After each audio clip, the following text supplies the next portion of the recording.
This is the Inner Chief Podcast, episode 362. I have a high retention rate. My employees stay with me for a long time. I have fired 3 or 4 times more people than have quit, okay?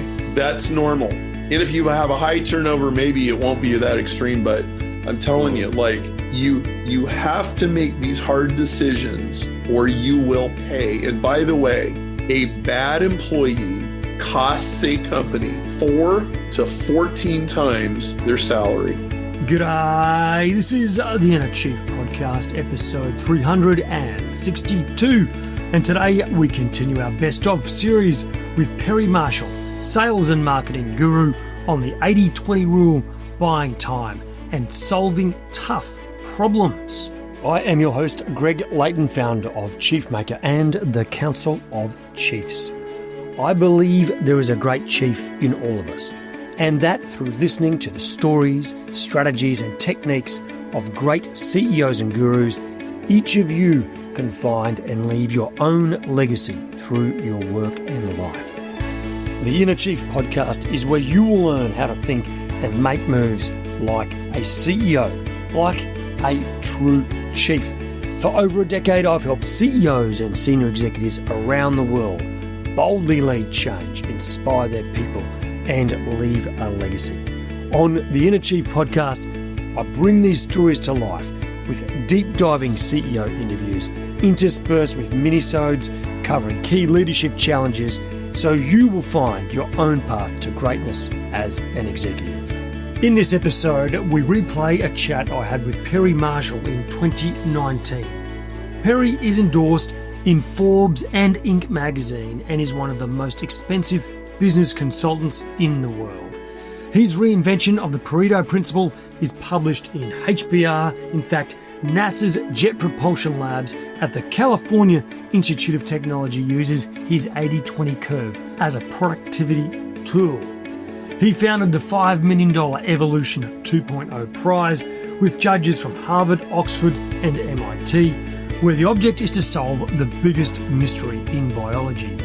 His Google AdWords book laid the foundations for the $100 billion pay-per-click industry, and his other book, Ultimate Guide to Google AdWords, is the world's best-selling book on internet advertising. He's consulted in over 300 industries and served as an expert witness for marketing and Google AdWords litigation. In this Best Of Series Masterclass, Perry will share what the 80-20 rule actually is and how he redefined it. How to buy back time by saying no and more efficient meetings, the 80-20 productivity curve and its application in business efficiency, solving tough problems and appearing superhuman. And look, Chiefs, this is one of the most listened to episodes on the Inner Chief. So without further ado, here it is, Perry Marshall. Well, Perry Marshall, welcome to the Inner Chief Podcast. It's an absolute privilege to have you on the show. Thank you for having me. It's a privilege to be on your show, and we're going to tell a lot of crazy stories and give some solid career advice at the same time. So hopefully you don't make the same bloody, stupid mistakes I made. How's that? Well, maybe some of those mistakes have shaped you into who you are. Let's start off with a bit about how you have been shaped, mate. Like, can you tell us a story that sums up your childhood? Well, I was a pastor's kid, and I remember, so my dad grew up on a farm, and I would, by my standards, probably kind of a tough existence, working really hard, North Carolina, tobacco, all kinds of stuff like that. So I was a city kid, and we had this garden in our backyard. And my job one afternoon was to pick cherry tomatoes and weed the garden on a really hot, humid Nebraska day. And I did not want to do this. And I was complaining. And my dad goes, Adam and Eve ate the apple and the earth was cursed and you have to do your work. That's cheery.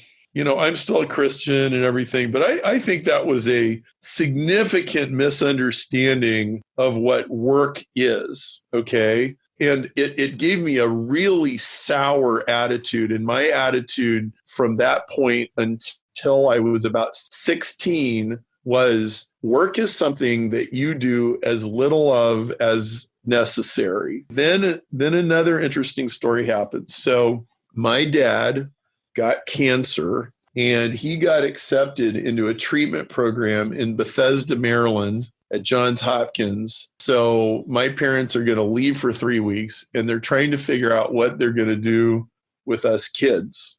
We had these friends and they offered to take us in. Hey, we'll watch your boys for a few weeks while you guys are in Maryland. So I go to live with the Lees. The Lees were a very interesting family.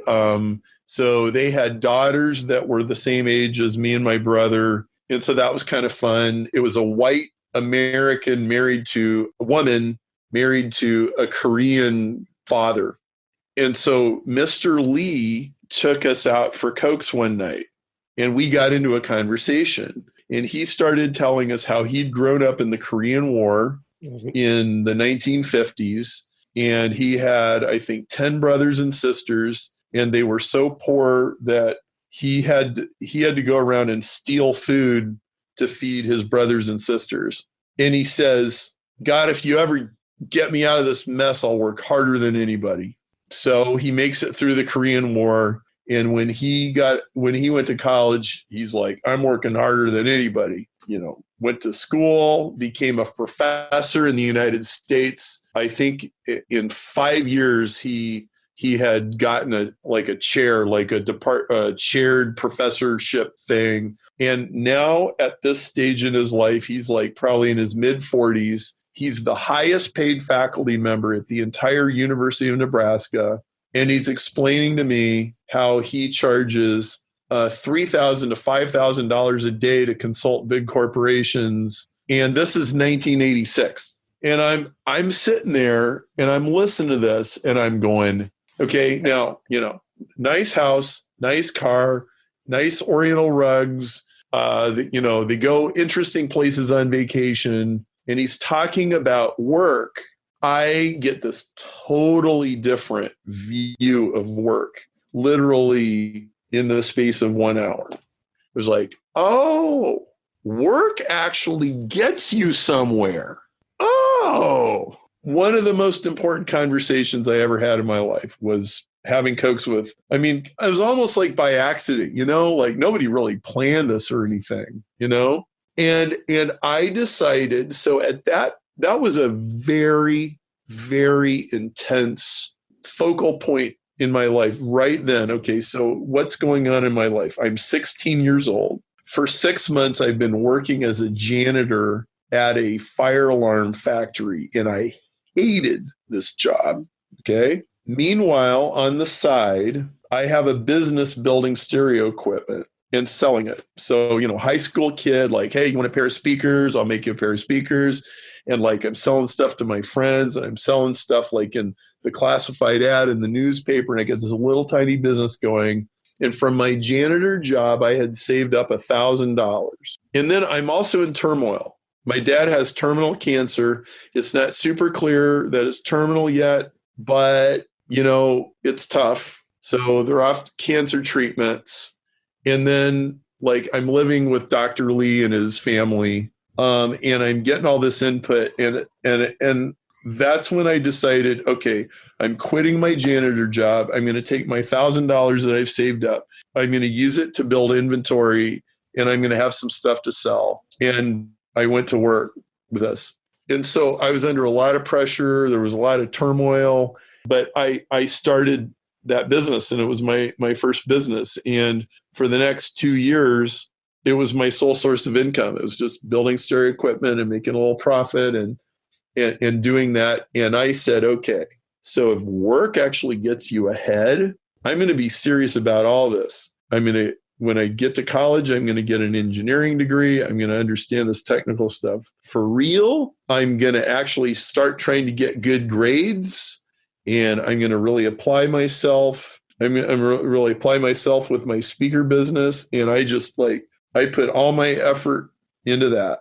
6 months later, my dad died. I got a girlfriend that I am now married to. I was selling my speakers in a local stereo shop alongside all the other brands. And well, there you go. That's a story from my childhood. Wow. That's a remarkable period. So how's that? Intense. Yeah, intense. For such a young boy, 16, and what do you know about the world at that point? And what a gift from Mr. Lee, right? I had one or two discussions like that with a friend of my father's, and it, reframed the whole world for me. It, made me see the world in a very different light as well. And that was so important, So sometimes you don't realize when those, and I know, like you, it wasn't set up. It's just was their view of the world, and they wanted to share it, right? And it's a reminder, this for everybody. Like, I don't know about you and your listeners, but I can't imagine you're all any different than me. I got kids coming out of my house all the time. I mean, this is like Action Central. I mean, my kids have got their friends and stuff, and I do get in conversations with these kids and talk about and they know I'm a successful business guy, and like, oh, okay, here's an interesting thing. Every few weeks when I can work it into an afternoon, like on a Monday afternoon, if I got a little extra time at the end of the day, I'll text about 6 or 8 kids and I'll say, okay, we're doing Marshall Money School. And I'll usually have like 3, 4, 5 kids show up, and they'll come in my office and I'll riff on stuff. And I did because my kids like it. They're like, so like a couple months ago, I was explaining compound interest. I got like 14-year-old, 15-year-old, 17-year-old. Nobody's explained this to them, right? And so I'm graphing it all out, and they're like, dang. And, oh, wow, so if I earn like 7% interest for the next, I'm 14 now. So by the time I'm 64, and they're like, dang, I could have $1 million if I save like, $15 a week. Yep, that's right. Whoa. No, why isn't anybody telling people this? It does make you wonder what we're actually learning in school. Like, how much stuff did you learn in school, and probably even university, that you still use, right? Yeah, exactly. Anyway, so one of my favorite questions, Perry, and this is a very, very important question that'll make people really get a sense of who you are, is what was your first ever car? My first car was a green 1985 Toyota Tercel hatchback with 130,000 miles that I bought in Oklahoma City when I was visiting my girlfriend's parents. I was so proud of that car because it cost $2,000. I drove it another 100,000 miles before basically the engine blew up. And so Perry and his little green, it had good gas mileage and it was really reliable, and Toyotas were great then, just like they're great now. And kick-ass speaker by the end anyway. Yeah. Okay, that is Perry, the pragmatic, economical, efficient guy who squeezes every drop out of an orange that you could possibly squeeze. That's me, man. Okay, so that's you. So that is in some ways a little bit counterintuitive to your 80-20 principle, right? A little bit, because wouldn't you just squeeze the 20% of the orange that had the most amount of juice? Oh, well, okay. So, that's a great question. So in life, you have a basket of oranges, and you only have the strength to squeeze a few of them all the way. And the rest of them, you can only squeeze a little bit, right? Yeah, sure. Okay. And so like that car, it was like, and I bought that car with fear and trepidation because I vividly remembered my dad buying a 1981 Buick Skylark, which was a lemon. Okay. And he poured money into this, and he didn't have the money. My dad did not have extra money to be spending on a bad car. Okay. Yeah. And not only that, he liked it and he was attached to it. And I was like, Dad, okay, the engine block cracked, Dad, this was like the worst phase of General Motors ever. This was like in their worst years, right? They're making terrible cars. They have no work ethic. The unions, right? I mean, and I was like, man, dude, I knew, dude, you make a bad car decision, you are screwed, man. Oh yeah. Yeah.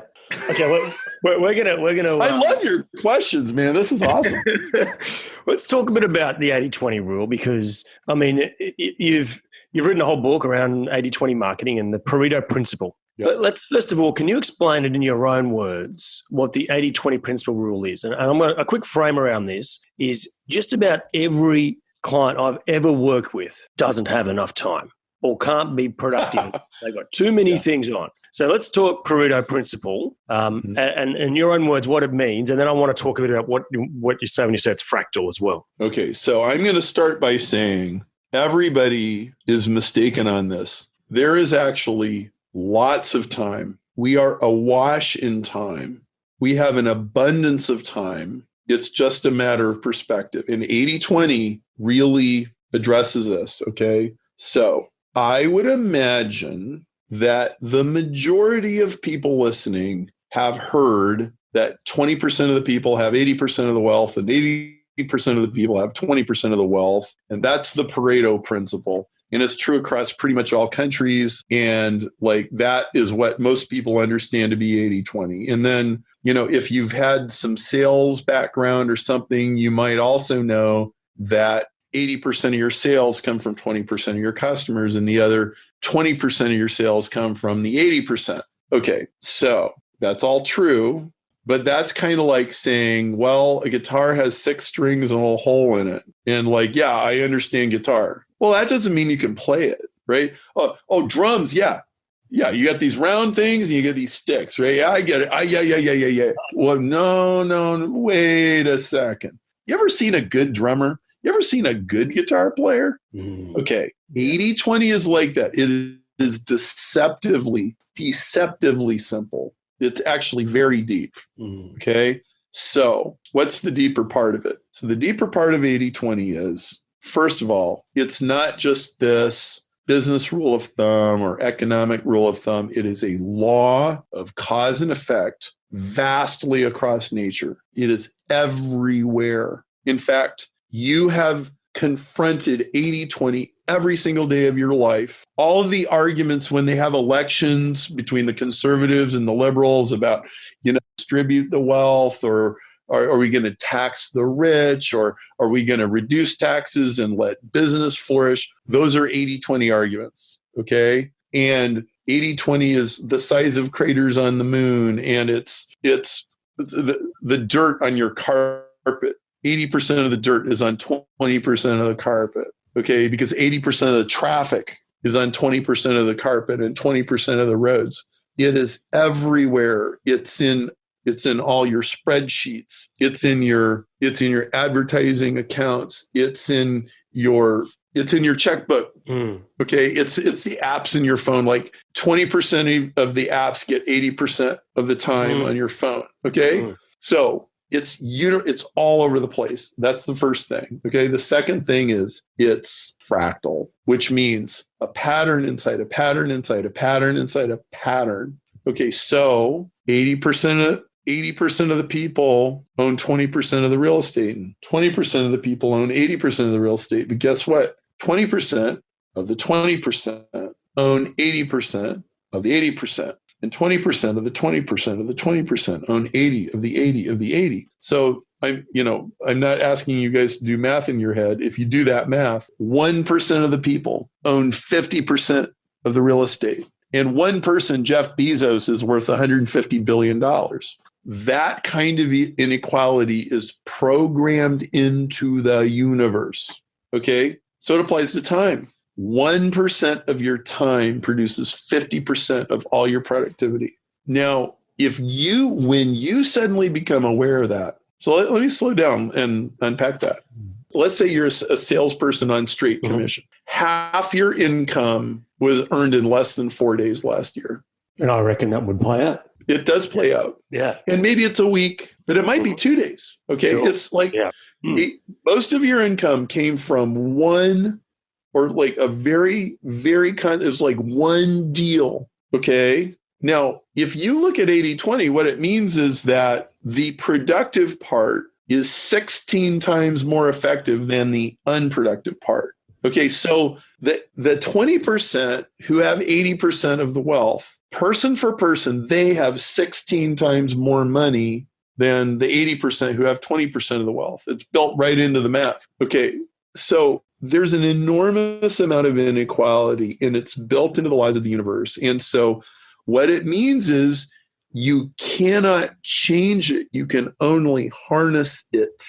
You can't change the fact that 80% of your customers are only going to do 20% of the purchase orders. You can't change it. No, you can camp out on their doorstep, and you can sing Kumbaya, and you can send them brownies. Well, I've got this career journey map, Perry, and it talks about how you go from professional to manager to general manager, or into your first VP role, and then into an executive VP role or a CEO role, all the way to the very top, right? And every level, around about 80% of people fail to keep going. So yes, about 20% of people make it to manager. And then of the 100% of people that are manager, only about 20% of them become a general manager. And so it's the same, compounding effect or fractal pattern within a pattern. And as you play it up, it ends up being only about 1 in 1,000 people become a CEO. And so you look at all your competitors and you realize then how hard it is. But the challenging thing there is when you're talking about that is as you get more and more and more towards the 1% or the 0.1%, the people you're competing against are the top of the top. It's not you're not competing anymore against the 1,000 people on the populace. You're now only competing against the very, very, very top 10. So it gets more and more and more and more difficult as you go. Chief, one of the biggest challenges in all leadership roles is how to influence stakeholders. The difficult, the easy, the elusive, all sorts of stakeholders, board members, executive teams, clients, suppliers, the media, the community. And if you want the definitive guide on how to think about it, how to set yourself up and prepare for it, how to run through and map your stakeholders, and how to finally influence with integrity, go to chiefmaker.com/stakeholder for a fully editable PDF guide on mastering stakeholder influence. That's chiefmaker.com/stakeholder. Okay, so I think this is very, very, very powerful. The old 16 times more productive. So I'm going to give you the classic scenario. I'm a worker. I'm midway through an organization, or I'm even in the executive team, and the boss has said, right, I know you're working really, really hard. You're working 50, 60 hours a week. You're putting it in, but I need you to do this project as well. And that project then adds even more time and stress. So I loved your reframe that there's so much time. There is an enormous amount of time, right? But we are filling up our vessels so much. How do you get back to how do you delete stuff? I think that's the key. Well, before I get to your boss question, let's just be more even universal than that, okay? Okay. Yeah, go. Best thing you could do if you want more time is delete the social media apps off your phone. Very good point. And I'm serious, okay? I do not have Facebook on my phone. If I want to get on Facebook, here's what I do. I open the browser and I go to facebook.com and I press the thing that says log in. Yeah. And if I really want to be on Facebook on my phone, no problem. I can do that. But don't make it easy, okay? I'm the same. I don't have Facebook or Twitter on my phone, and it is fantastic. Most people will get back an hour or two a day. My brother deactivated his Facebook account. He realized, he goes, I get in these political discussions with people.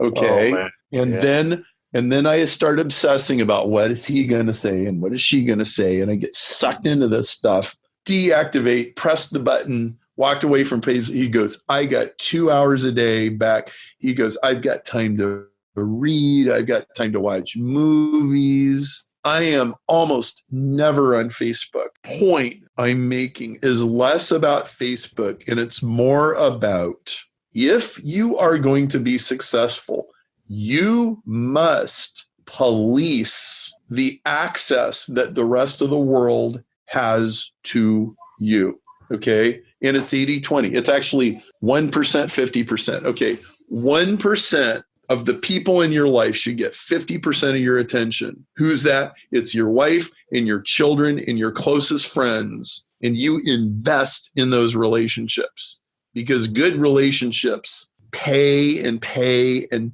pay, right? And you work on relationships, okay? And again, I really insist there is plenty of time. The world is awash with time, but it's only awash. So you start by, I guarantee you there's a top 20%, that's 80%, okay? I guarantee you there's a bottom 20% of your time, of your life, of your relationships. It's only adding an extra 1%. And you're putting 20 times more in that part than you are getting out. And I guarantee you it's true. It's a law of physics. It's true, okay? And 80-20 starts with, what do you say no to? Okay, so to the boss, your boss goes, well, I want you to do this. You hold your ground. You say, okay, I've got project A, I got project B, project C, project D, If you want this done, one of these three things is going to have to be done 3 weeks later, because I can't do all of that. He goes, no, you have to. You invoke 80-20. You go, if this new project is really so important that it's 5 times better than these other projects, it is necessarily true that one of these gets crossed off, necessarily. So you decide, boss, you tell me look, my project manager's employees do this to me because they should. Yeah, Perry. So I tell Danielle, can you do these autoresponders? Hey, can you build this thing on the website? Well, Perry, this is the project queue. What do you want us to move to the back of the line so you can have your little fantasy that you created while you were having coffee this morning? Right? Yeah. I'm the boss. I can. Yeah. It is a universal law of projects for sure. 'Cause one of the things I often do is work with organizations, and you get your vision and the strategy for getting there. Then you decide what are the tactical projects that will help you get there. Right? I've never worked with an organization that didn't come up with 50 projects, literally 50 projects. Right. Yeah. And I said, wow, is it possible to do all those things? And they go, no. Well, which ones are you going to delete? Oh, I don't know if we can really delete any projects. But then the next question is, if you do all of them, will they all get the same return? Because what they do, when you do the business case analysis, what you generally find is the business case analysis is done in isolation of every other project. What actually goes on in the real world is if you do project A and project B, it will steal some of the benefits that you're expecting to get from project C. Right, simply because it's already changing the business, the system will change, people will operate differently. So if you do 25 projects, you're going to lose the benefit on the bottom, probably 80%. Okay, if we said it that way, right? So that's a really, really powerful way of thinking about it. You've got this superb quote which you used in your book, and I think it was in the Harvard Business Review article, and it says this. It's from Warren Buffett. The difference between successful people and very successful people is that very successful people say no to almost everything. Okay, so that just really backs up what you're saying there. There is a guy, one of Warren Buffett's airline pilots, and he had a chance to sit down and talk to Warren in one of these flights that they were doing. And he asked him some kind of, so like, can you give me a secret to success? And Buffett said, yeah. And he goes, so here's what I want you to do. Step 1, I want you to write down 25 things that you really, really want to do in your life, like bucket list or career accomplishment, whatever. Okay, 25. Okay, step 1. Great, 25. Number 2, I want you to separate the top 5 from the bottom 20. Okay, so he did that. And he said, okay, put a big circle around the top 5 and cross off the bottom 20. That's how you succeed. There it is. That was actual advice to his airline pilot. Notice that's like almost exactly what I said about your boss comes to you, with the projects.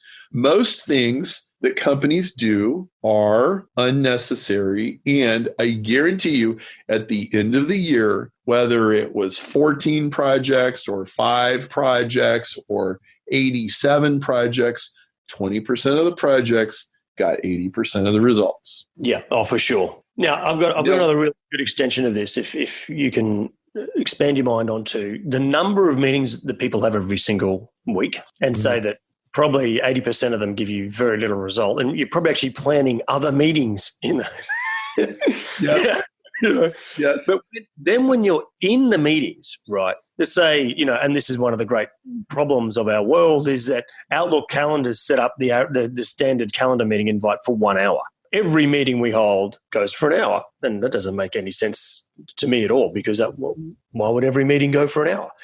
So I'm thinking when you're in meetings, it's likely that only 20% of that meeting, something is actually being done. And I think about that historically in when I'm watching customers and in the real world, I'm going, there's so much waffle. There's so much crap. Like if you could just put a really clear agenda, some key questions, control the meeting, own it like a chief, you'd actually get much, much better results. Well, what would happen if everybody who calls a meeting was charged for the meeting? Okay. What would happen if a department manager has a meeting, if the average pay of a person in the meeting was $35 an hour and there's 10 people, that they have to pay $350 an hour to somebody out of their department fund in order to get those people in the room? How many meetings would you not have? Okay, Now here's another thing about meetings. The worst time to have a meeting is Monday morning. And here's why. When people come in from the weekend, the truth is they're usually rested, they're refreshed, they're sharper on Monday morning than they are on Friday afternoon. So here's what happens in most companies. You come to work at 7:30, there's a meeting at 9:30. So what happens? Okay, by 8 o'clock, you finally got yourself together and you started working on something. And now it's that you got an hour and a half and you got a good start on something really important. And now it's 9:30. Now you have to stop it. The meeting was supposed to go to 10:30, but it actually goes to 11:10 because of all this nonsense, right? Now it's 11:10. At about 11:45, you finally got back into your project. And then at noon, you're taking lunch and you don't get anything done. You know what I did? I said no meetings before late Monday afternoon ever. Okay. And I made Monday my productivity day. I actually look forward to Monday because I like the stuff I'm doing. Like it's important stuff. It's creative stuff. It's forward-thinking stuff. And it's not freaking meeting. Yeah, we're the same here. We have our Monday is productivity, production day, bit of marketing, but we just get everything done so we're in front of the ball. And then every morning, my first 2 hours of the day, I normally work from either 5:30 or 6 a.m. to 7:30, 8 o'clock. That is just getting work done. And then I come home and I take my kids to school. But by that time, I've got so much of the creative goodness out of my head. I've done all this great work. Actually, if I do that every day, that's 10 hours a week of great creative work. And that's the basis, I think, for our business. Like that's where the good stuff comes out. Yes. And we have meetings on Thursday afternoon. Nice. It's later in the week. It's getting to where people are starting to wear down a little. That's actually when you should have your meetings. Yeah. Doesn't that turn it all on its head, right? Okay, let's talk. I want to get a bit more detail here because I love this stuff. Tell me about bell curves and why they are misleading, because I fully agree with your synopsis here. Everybody's seen a bell curve. Everybody takes a history test in school, and the lowest score was a 58, and the highest score was a 99. And like 15 people got C pluses, and 18 people got B minus. Like, right, we've all done that. So you draw a bell curve. The bell curve always tells you what the most people did, what the majority did. The bell curve tells you about the majority. 80-20 says the majority is never the most productive. Okay? So, history test. Now, in my book, 80-20 Sales and Marketing, which everybody, even total non-marketers, should read, everybody will learn really important stuff from this book. Okay? I introduced something called the 80-20 curve. And the 80-20 curve is, all right, so I got 60 kids that took a history class. How much history horsepower does each person in this class have? Like, how much history are they going to do? How much time do they spend on history? How interested are they in history? And I'm going to rank them from top to bottom. Well, that rank looks like an exponential curve that's even steeper than an exponential curve, because as you get towards the number one kid in the class, it just goes super sky high. Well, they got 50% of the power, right? So right. you got a very flat curve that gets steeper and steeper and steeper, almost like a convex curve, right? And it gets really deep. It gets very, very steep at the end. And the very last kid, the 1% he's got 50% of all the horsepower. Yes, and it's true. 1% of the kids in the class will do 50% of the history. They'll become a World War II buff, or they'll be a history professor, or they're into Bible, or they're into, the Korean War, or whatever they're into, right?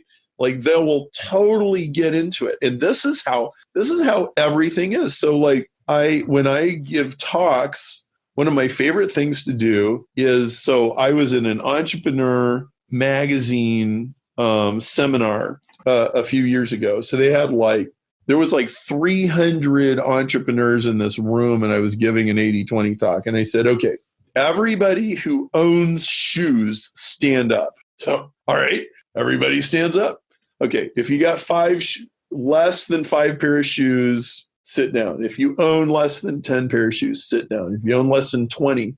Now, here's what I did. I would double the number. I would go 5, 10, 20, 40, 80, 160, 320. Okay. And I keep doubling the number. The last lady standing had 800 pairs of shoes. You need a whole house. And you know what? Yeah. This is normal. If you have a crowd of several hundred people, 1 or 2 of them will own more than 500 pairs of shoes. True. I've done it over and over again. Okay. 1% of the people own 50% of the shoes. And then there's Imelda Marcos, right? Like, there's going to be somebody that's got 87,000 pairs of shoes. Everything is like this. Okay. Well, you put shoes on a bell curve, it's going to tell you most people have 7 pairs of shoes. Doesn't tell you. That doesn't tell you who's buying the shoes, okay?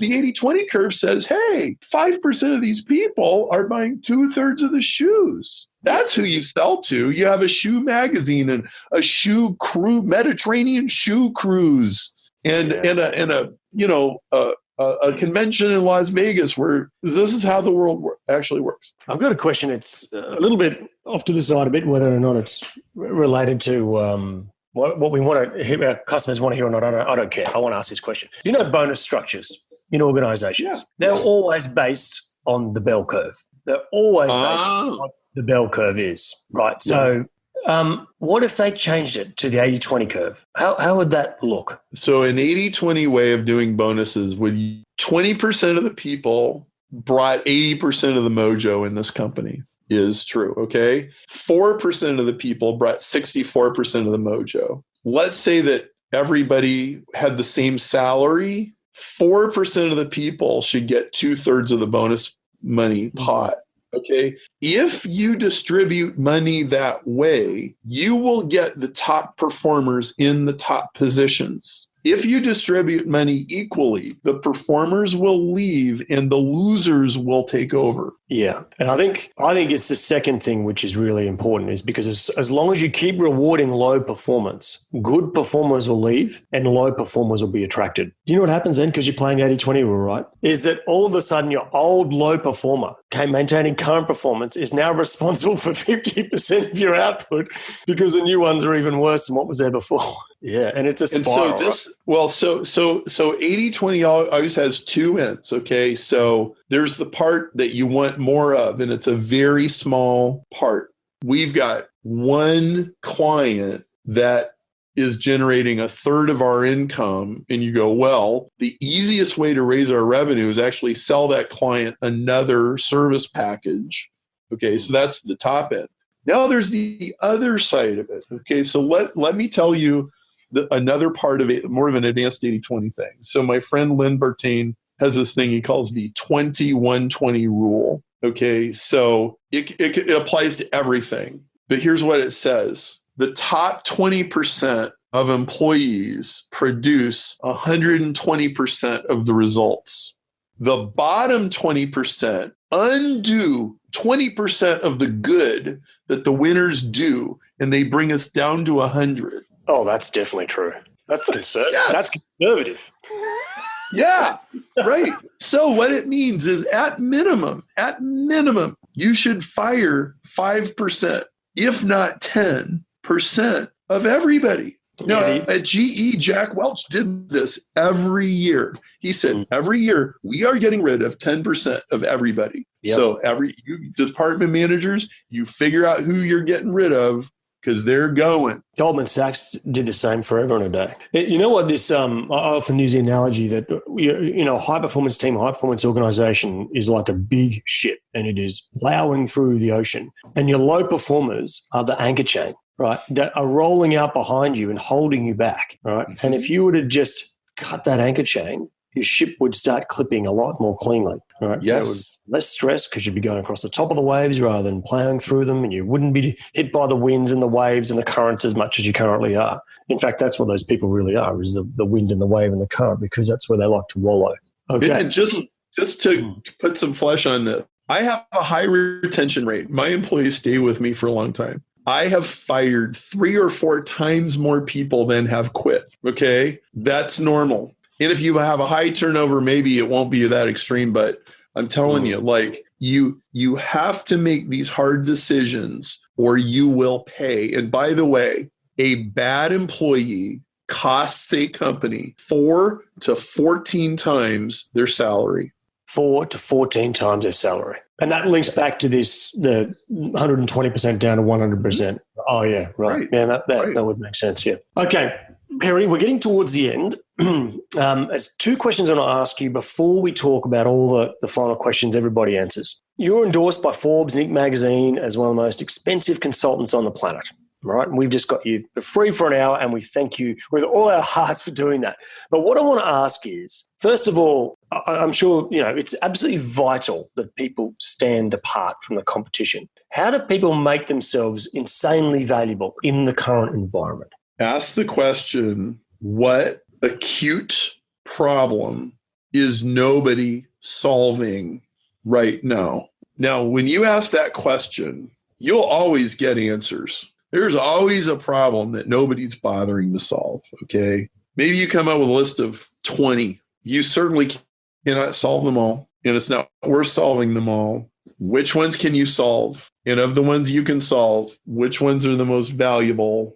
That will make you stand out, okay? And people really flinch from solving the really hard problems. And one of the things that I have always done is I have always headed straight into the wind. I actually go for the hardest, most fundamental problems that I know how to tackle. And oftentimes I get myself in over my head. I'll tell you what, if you make a habit of doing that, so you get into these things and you're like, well, how am I going to solve this? Well, you go find the help or you find the expert. Like there's always somebody somewhere, okay? And you make it your lifestyle and your mantra. I solve the hard stuff. You do that for 20 years, your friends will start to think you're superhuman. My word, well, I'm just in the habit of doing the hardest thing I can find. Now, I don't mean working stupidly, okay? I'm talking about if we can solve this problem, man, that would be a huge breakthrough. There's problems I don't have any idea how we're going to solve. Now, let me give you an example. Okay, I have a book called Evolution 2.0. It's not a business book, it's a science book. It's endorsed by professors from Harvard and Oxford and UCLA. As a part of this book, I created a technology prize called the Evolution 2.0 prize. It's a $5 million prize. And I went and got investors. I mean, this was a hard project to put together. This is the point I'm making, okay? So I got investors to back this thing. We are looking for how do you get a genetic code just from chemicals? Soup in the ocean. Like, how does that work? Nobody knows. It might be the hardest problem in all of science. I do not have the slightest idea how anybody's going to solve this. I don't think Peter Diamandis had any idea how he's going to get somebody to win the X Prize either. That's the point, okay? But what I did, I took what I consider to be the hardest problem in biology, and I ran it up the flagpole, and I put money on it. It's like, somebody solve this. Maybe you're just the guy who defines the problem, but you're sitting there in your cubicle or whatever, and you're like, and if you sit there and you go, so what is really actually the hardest problem this company has right now? What is the biggest problem? What is the elephant in the room? What does nobody have the courage to deal with? What is it? Can you at least write it down on a piece of paper and put it in your pocket? Maybe you'll decide what to do about it 2 weeks from now, but at least can you write it down? Can you at least feed it in your subconscious? Or like, well, I don't have the slightest idea how to deal with this, but well, maybe while I'm sleeping or while I'm exercising. Read a few books, listen to a few podcasts, and start coming your way, right? And I think about that, and people go, well, I don't know the problems of the company I work for. Well, what about your boss? What about your team? Start there. What's the biggest problem your team has right now? Because one of the principles that we have here is that your boss is your number one customer, and you've got to blow their minds with how damn good you are and be insanely valuable. To be insanely valuable, the first thing you should do is solve their biggest problem if you can. So this is exactly it. Righto, Chiefs. More from Perry in a minute. Now, recently I spoke with Ben Marcinet, CEO of Altus Group. We spoke about the 6 stages of executive evolution, leading with visibility, and how powerful stories shape culture. Here's what Ben had to say about storytelling as a leader. If people want to know how you actually build a culture, it is through this. It's telling the story of the union traffic controller in Hobart that now is the general manager of Tasmania, and his story, his journey, how he's come through the business.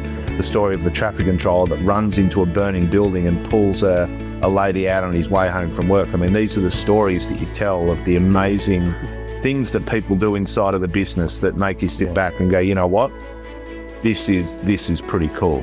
You can listen to that incredible chat with Ben by going to chiefmaker.com/361. And while you're there, you can subscribe to the podcast and check out all the other great interviews with our chiefs and gurus, as well as all the minisodes by going to chiefmaker.com/listen now. Righto, Chief, let's get back to our best of series with Perry Marshall. And you know what? People don't realize how easy it is to get a job. Oh, yeah. Okay. You know how you get a job? You find a person who has the authority to write a check, and you go, so what's your biggest frustration right now? And they tell you, and you go, okay, I can do that. They have to be tell them the truth, of course. If a CEO has a bunch of headaches and problems, and like, okay, I cost $90,000 a year, and I will make that problem go away. Hire me for a 6-week temporary trial and see if I'm telling you the truth. You'll get the job, man. Now, HR can't do that, by the way, but the hiring manager can, the CEO can, the president can. HR can only say no. And by this is in the 80-20 book. One of the biggest mistakes you ever make when you're trying to get somebody to make a decision or sell anything to anybody is selling it to somebody who can say no, but they can't say yes. If you're applying for a job and you're going through the HR department, you are talking to somebody who can say no, but cannot say yes. You bypass that. If it's the engineering department, you call the engineering manager and you talk to him. You know, because he can say yes. Absolutely. And I think this is the other key point about solving the problem. You're not going to know the problem of the person who's hiring unless you know the person, right? Let's just say this, right? 80% of jobs, right, go to the 20% of people that know the person who's hiring. But you don't hire someone who you don't know. That's unusual. Normally they're a known quantity, right? Or they've got a track record that's definitely backed up, right? So if you think about that, if you were going to hire a builder to build your house, right, an important project you needed done because you've got problems and you want to build the size of your family, right? Yeah. What would you do? Get one builder you'd never heard of? Yeah. You get the guy that you absolutely positively know that he does, and he finishes things on time. Oh, and here's another thing. You can build this idea into all kinds of stuff. Hey, Mr. Builder, if this house is done on time and under budget, I will give you a $15,000 bonus. Like, okay, you were going to buy a $300,000 house. You chop the thing down to 285, right? And then you tack on the 15 if on time under budget. But that will be the one house in the last 15 years that's been delivered on time and budget in the whole of the country.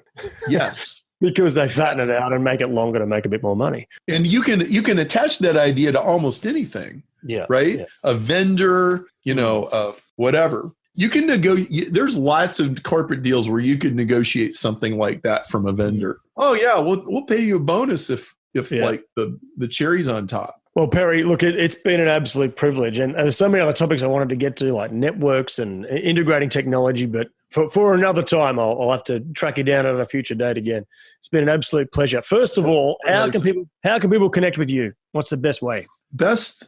My best suggestion is you go to sell8020.com, SELL8020.com, and get the book 80/20 Sales and Marketing. We sell it on our website for a penny plus shipping. So it's $7 US, $14 international. We'll ship it to you, and you pay attention how we do our shopping cart, how we do our emails, how we write the book, because it's 80/20 all over the place, and it's doing 80/20. It's not just theory. Watch it in action. And even if you are not even remotely in any sales capacity whatsoever, that book will cause you to see your whole entire world of cause and effect totally different than you do now. It'll change.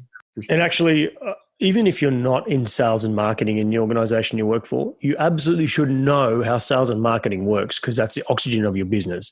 So if you want to develop your career, you absolutely need to know and learn a bit more about it. And this is a cracking book. I'll put the link to it in the show notes as well for people. Can you nominate another CEO you hold with great respect you think should be on the podcast? I'll give you two off the top of my head. I think you should talk to Ari Galper, who lives in Australia. Oh, great. I don't know if you know him. Okay. Oh, no. And I think you should also interview Megan Macedo, who lives in London. And I'll put you in touch with both of them. I think you'll have fascinating interviews with both of these people. They're top shelf. We look forward to it. Now, if you could lead any company in the world other than your own, which would that be? I would like somebody to win the Evolution 2.0 prize, because if they do, it will completely revolutionize artificial intelligence. Now, so it is a company that I'm already the CEO of, but it's a little tiny company. It's basically an investment fund at this point. Okay. But what I would like to do is hit pay dirt. And if we make this discovery, it's as big of a deal as the transistor. It's as big of a deal as nuclear power. And so if we actually have the technology, I can't even imagine, what things we'll do. But that's the company that I actually want to be CEO of. Wow. That would be pretty spectacular, huh? May the best man win. Yeah, absolutely. What is a final message of wisdom and hope you think is vital for the next generation of executives?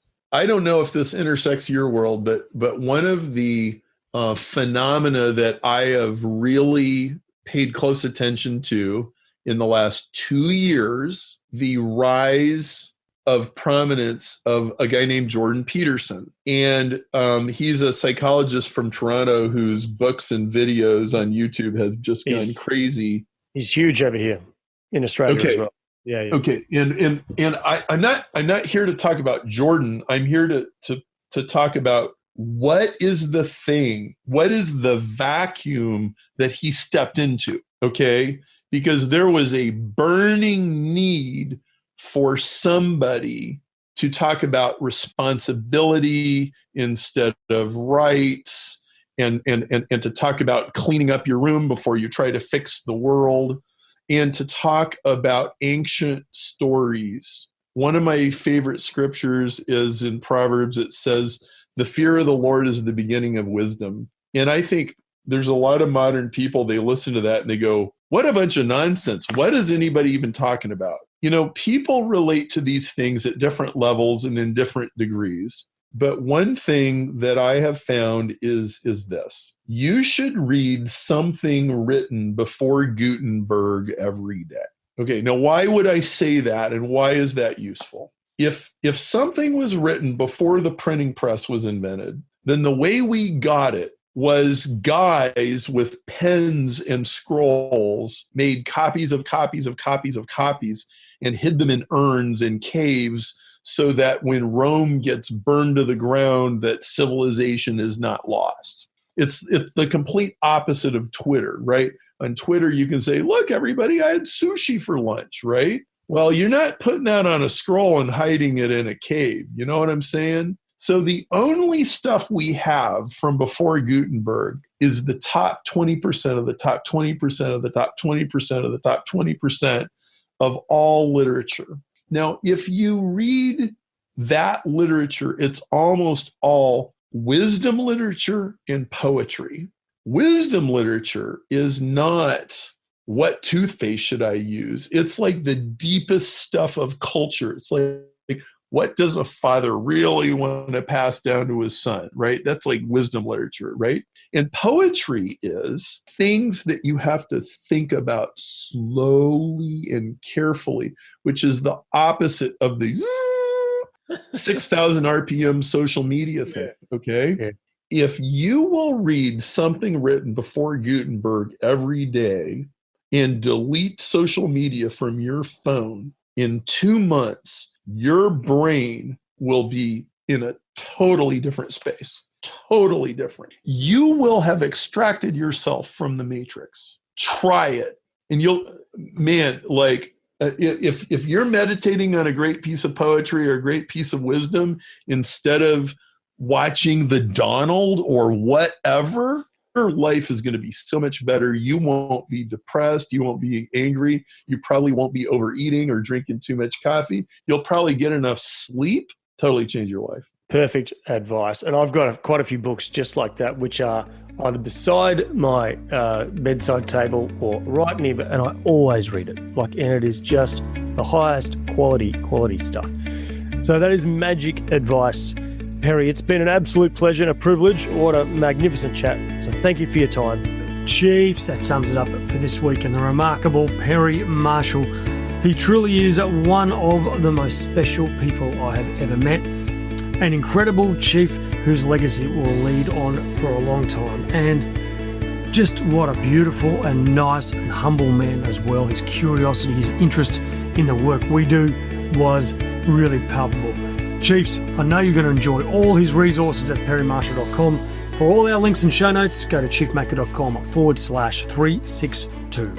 And if you would like to stay in touch and hear all about some of the best resources you can find anywhere in the world to improve your performance at work, go to chiefmaker.com/subscribe. Now, Chief, if you're yet to rate the episode and subscribe, I hope you'll do so soon. It helps others see the magnificent value that the chiefs and gurus bring to their life and career. So make sure you hit subscribe on your podcast app now, give it a 5-star rating if you think it's worthy, and leave a short review about your favourite episode. Righto, Chiefs, as always, remember to stay epic.